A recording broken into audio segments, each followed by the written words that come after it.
Good morning. For those I haven't met, my name is Mr. Foster. I'm the head teacher at Chase High School, and I'd like to welcome you to our first live community event. We've invited over 1,000 pupils that in on their computers or through the tutor teams. We have all the parents and carers, and we've also welcomed the local governing body and the members of our Discovery Educational Trust, which is made up of 3 schools, Chase High School, St Martin's and a primary school called Larchwood, and we're part of that family.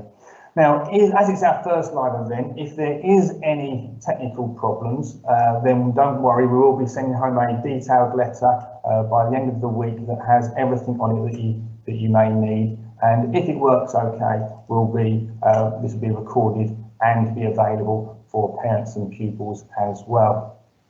Now, as it's our first event, I think it would be prudent to just start with about our vision and values for the school, and that screen that you've looked at the start. Now, we'll be going on to talk about exactly our plan for the future over the next few weeks and what that return to school plan really looks like. Now, for the pupils that are in and out of school, you will see, and they know that ACE is really at the core of our values and aspirations, character and excellence. And that all feeds into our vision, but it really does start with our aspirations. And we've done a lot of work on that and making sure it's built in to our curriculum. Now, I myself was the first in the family to go to university, and it certainly wasn't because it was expected, but I did have people around me that made it possible. And we want to make sure that the school is a place where there are no glass ceilings, and in fact the trust is a trust of opportunity, and that's certainly how I see our school community. Now, you'll see how aspirations are built into our vision statement there. Not only is it about the pursuit of academic excellence, but that lifelong love of learning. How many times, I know as parents, we may have said, and I'm sure the pupils have heard it countless times, that if we were younger, we would do things differently at school. And I know as an adult, I can reflect and say, it's probably the wrong time. It should be the other way around schooling. But our kids, we only get that first chance. We need to make it count this time now. So we impart as much as we can of our wisdom on them. And I must say the kids have certainly risen to the challenges this year. But you also see that aspirations in how we're designing our curriculum. So the Year 9s have our options coming up. I'll mention that shortly. But broadly, it has to be a good experience across a breadth of subjects, but making sure that it's academically rigorous and that all pupils have that opportunity to go and compete in the marketplace when they leave Chase High School. That's super important to us. We've done a lot of work on character education this year. The pupils will know Lorik. You would have seen it in the news and views quite regularly. You would have seen it in the questionnaires that have been coming up. And we've certainly been tested on resilience recently. And one of our teachers, Miss Kimmel, she did a really great assembly on resilience that was shared with the pupils only a couple of weeks ago. But what we do know is the kids are pretty resilient and they're pretty elastic. Last time when they come back from lockdown, they just bounced back into the routines and certainly rose to the challenges as we rose the bar of what we're doing in school. And I think that's been a benefit for everyone. And that feeds into our aspirations for all. So ultimately what we want them to do is to go on and make a difference and have successful lives, but be locally, nationally and global citizens. And that's really, really important to us. So it's important that we just reflect that that is what Chase High School is about, and that is the journey that you can expect from the pupils and from your child. So today really isn't about going back into the past, it is about looking to the future. And although we know it's going to be a bumpy ride over the next term, I'm sure it won't be plain sailing and everything back to normal. We can draw a line in its day and have one look over our shoulder and say, well, since January, I'll share some numbers with you. 8,000 house points have gone out, 7,000 hours of remote live teaching for our students, 600 shout outs that come from the 4 parent questionnaires we did in January, and that really informed our practice. So thank you to those that gave us all that invaluable feedback and positive praise. The teachers really appreciated it, and it was much needed. We had 2 articles in the Southend Echo in January, one of which was from one of our outstanding English teachers, Mr. Giles, who talked about all of the hours added up being surpassed by the amount of times he left himself on mute at the start of the lessons, which was quite amusing. So I don't want to reflect too much on where we've been, and today is about where we are going.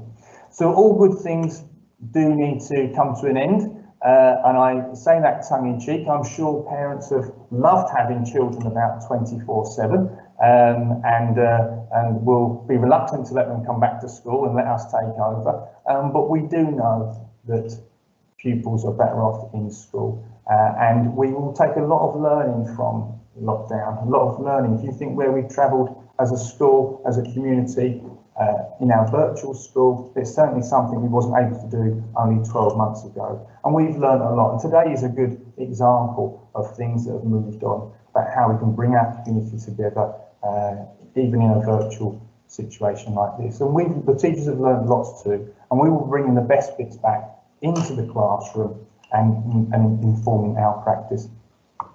So we will be moving forward. I mentioned about the options for the Year 9s. That's really important, and that feeds into our aspirations, and you'll see the Year 9s that have had the packs through there will see how our curriculum does inform and ties into our aspirations, character and excellence values. Now, I know there's been some talk about the Year 11 and post-16 exams. Nothing is actually final yet. We are expecting announcements this week that will help us. What we do know is that there won't be the formal exams in the same way as previously. But there might be mini exams in some form, but it will be internal. So the teachers will be marking it, the school will be setting it, and it will be informing our decisions to award the grade. So my message to all of those pupils in Year 11 and post-16 that are at the end of their time, coming to the end of their time with us on that journey, keep coming to your lessons. Do the best you can, listen to the advice, and we will see you through and make sure that you get the grades that you fully deserve this summer. So the main thing is about the return to school plan. Now, we've had lots of announcements, and I'm sure there will be more that come through over the next week, and it may slightly evolve, but I think it was important to share with you our plans at this stage going for starting next week. So what you can see there is the dates on when we'll be doing the testing, and then the dates when pupils will be starting back at school with us. So the government have asked that schools do rounds of testing, that pupils can come back into school after their first negative test, but we continue that programme, and then we hand over to home testing kits. And we'll be doing that sooner with the older students, and maybe after a few weeks with our younger students. So that will then logistically will need to be taken over by the parents or carers at home, but hopefully by then the pupils will be more confident about how to perform their tests. So next week we've got on Thursday the 4th we have the post-6 students back in, and at that point they will do their tests. They'll do their test and then they'll go home. And then on Friday, Year 11s will be scheduled for their tests with us. They'll come in, get their tests, and then go home. It takes about half an hour for us to get the results, and obviously we won't be able to keep all the pupils on site while we do that. So that's why we broke it up, where you have your test on one day and then you start the following day.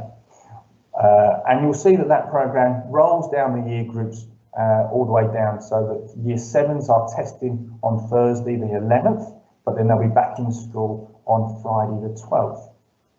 Now that follows the government guidelines in that the post-16 and Key Stage 4 pupils start priority, so that is why we chose it in that way.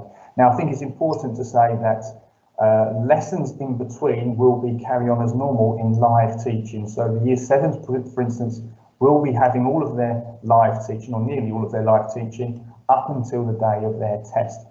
There is a few caveats in that, logistically, so that we can perform the tests for a whole year group in one day. Starting next Thursday, so there won't be any, it'll be pause to live teaching day next Thursday as we start the testing programme. So work will be set for pupils as we've done pre-half term.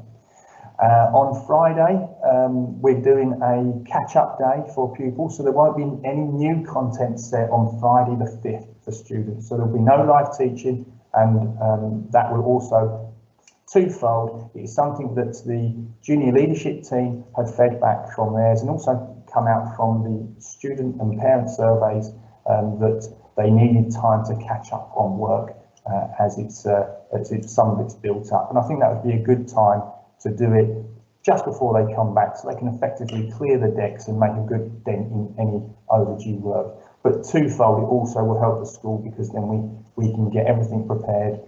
We can run the testing for all of the pupils effectively as well. So Thursday and Friday next week, testing starts.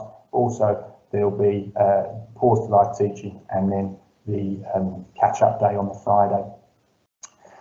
So from Monday the 8th, the year 11s and post-16s will be back in school using their full timetables, and then year 10 will be tested, and then they will start on Tuesday the 9th, and so on. Now, the only caveat to live lessons going out throughout that week will be on the day that the year group are being tested, but they won't also have live lessons. Obviously, they can't be in two places at once, and it means that they will just be set work that day, and then they can come into school, get their test, and then complete some of the work at home around their test and movement schedules. So that's what it looks like. That letter will be coming out, and it may be a bit clearer when I put it in writing to you. So there's a few things that we spoke to the local authority about yesterday that's really going to help the students and us logistically get through what we've been asked to do at school as well, for the safety of everyone. So year 7 to 10, they do have, they've been allowed, and a letter will come from the local authority to go to get their first testing for lateral flow tests off-site next week. So they are not due to be coming to school next week, but the local authority is supporting the schools across Southend to urge year 7 to 10 pupils to go and get their first lateral flow test at walk-in sites, or you can book online. You can see that at the bottom of the slide, you've got Hamlet Court Road, University Square, St Aidan's Church, Shoebury Youth Centre, and now walk-ins, you don't need appointments for that, or you can go to the southend.gov website, and it's got links on there where you can actually book as well. So next week, we're going to urge years 7 to 10 to get their first test done there. Years 11 and post-16, obviously on Thursday and Friday, you'll be with us anyway, so that doesn't need to happen. But for that to take place, there's two things that need to happen. You need to book a test slot. So we're going to use the parent evening system booking for the parents. So hopefully you're familiar with how to book on that. And it will be only on that day allocated that you can see on the slide. You'll book that slot there, and then we'll know what pupils to expect, and we'll know also if anyone's missed and we need to have a conversation with if they haven't made any bookings. So it's a good way to track, but also to spread out the bookings evenly so no one's waiting too long. So you need to get your parent evening slot on the parent evening system, for your lateral flow test slot. And a link will be sent out, an email to you, along with the online consent form. Now, I think we had several hundred people do it the first time, so you don't need to do it again. But those that haven't done the consent form, the link will be on there, and it's really important that that's completed before you come to your appointment for your test. Otherwise it causes lots of issues and phone calls and all of those things. So it will really mean a team effort to make this work, and logistically it's all doable. We are doing the testing, we're very, very confident about it, but when we talk about mass testing for the whole school, we will really need everybody's support on that to make it work. Right, so mini action plans for any parents and carers and the pupils. So year 7 to 10, arrange for that your child to be tested next week at the walk-in sites. That will really help the school. You then need to book your test slot via the school booking system, the same as the parent evenings ways that we do it, and that will be emailed out along with the online consent form, so please complete both. For the pupils and the parents, I guess, the time to check uniform. My son is in year 8 and I know he's grown about a foot in lockdown, so please have a look at that, and we have a couple of weeks to get that sorted. The main shops where you can buy a uniform will be open, so it is expected there'll be full uniform, and it's really important that with all the disjointed time out of school, that we can come back, hit routines well, and have a really positive experience.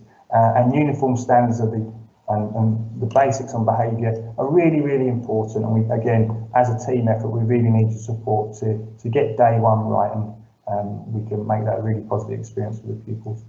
Now, you will have seen that face masks are compulsory, and it's now gone one step further. Up until Easter, from the government guidelines, suggests that all pupils inside the building effectively will be requiring face masks. So that is during lesson time as well. Now, fortunately, the way our lessons are, they are relatively short. They are only 1 hour slots, and then we have mini movement time breaks. And the way that our timetable is set up means that pupils need to move outside, and then they can take off their masks. They have 5 minutes to get to their next lesson, and that will all be movement outside the building. So there will be a few additional health and safety measures in place when the pupils return, and we will cover that with the pupils in an assemblies over the next week or so. But obviously face masks are important, something that you can be comfortable in for a length of time. Pupils, check your timetables. I know you have been doing that, but on the Show My Homework platform, you do have all of your lessons on there. It does have your roomings on there as well. We will issue a new blue card with your timetable and rooms in there that you can keep in your blazer pocket. So that will help you just manage yourself around the school. But it is slightly different from before Christmas, in that your lessons will be in different areas, in the specialist areas of the school. And we feel that is the best way to monitor the health and safety around the site. Home testing kits, I've mentioned that they will be sent home with pupils. As I said, we will start with year 11s and 6th forms. Will be given out relatively quickly, so that will ease the pressure on the testing at the school. And obviously, as the older students, we have more confidence that they will get it quicker. But if parents can get their testing done for year 7 to 10 next week, that will help build up that confidence level as well. And we'll be able to get the home testing kits to you quickly, which will mean that the on-site provision can then not happen, and we can go to a more minimal arrangement, and which is beneficial for the school as well. Okay.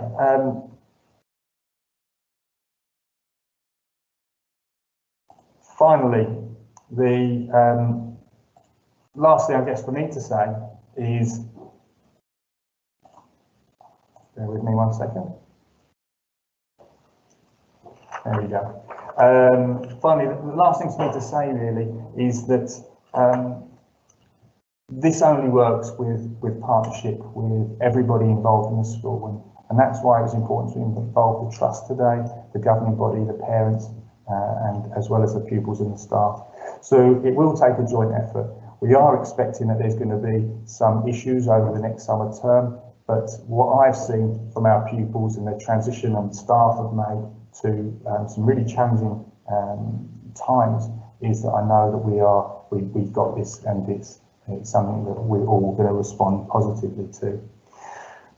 The other thing that I've been clear about is I go around the school I'm in every day, and the school is simply a building, and it only becomes a community with all of your involvement, and I'm really looking forward to seeing you all and having everyone back. Letter to follow. Any questions, please go through the year team, and we look forward to seeing everyone. Thank you.